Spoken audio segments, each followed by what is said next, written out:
Ang susunod na programa ay rated PG. Patnubay at gabay ng magulang ay kailangan sa mga batang manonood. Miss Marian, sino bang mas makulit? Si Dingdong ba o ang kids? Ngayon siya. Ay, landi.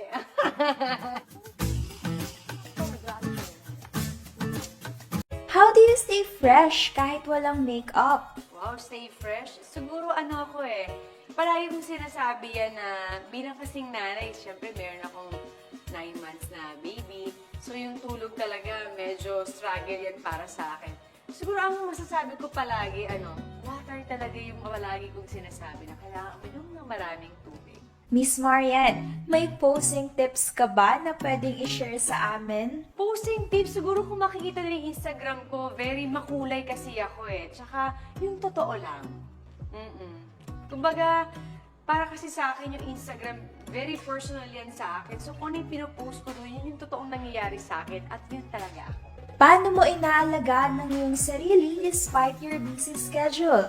Ay hindi pwedeng wala akong time sa sarili ko. Sabi nga nila, di ba, paulit-ulit, kailangan 100% buo ka at mahal mo yung sarili mo kasi hindi mo mabibigay kung anong wala ka. So, paano mabibigay yung 100% love to your family kung ikaw sa sarili mo kulang ka?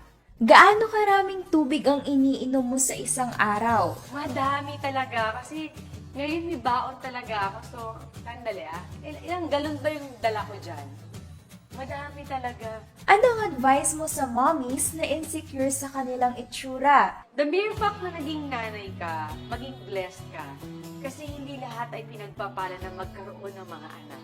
So, yun pa lang, dapat maging blessed ka na. So, walang problema kung tumaba ka or may nangitim sa'yo dahil sa panganganak mo. Parte yun ng pagiging isang ina na maging proud ka dapat. Tuwing nalulungkot ka, paano ka sinusuportahan ng asawa mo? Naku, malaking factor ang asawa. Kami kasi ni Dong, talaga kami, buo kami as a couple. So, alam kong palagi siya nandyan kapag may mga pakiramdam ako na nahihirapan ako, napapagod ako, at malaking factor talaga na nasa likod mo talaga yung asawa na pinupush ka para maging positive ka everyday. Sino ba ang mas makulit? Si Dingdong ba o ang kids? Ngayon siya. Ay, landi! Any inspiration advice para sa mga mommy at soon-to-be moms? To be honest, wala. Kasi hindi pa rin ako nag-back to gym para, alam mo yun, maging fit. Kasi nagpapadede ako sa anak ko. So, mas priority kong maging padede mom muna sa ngayon.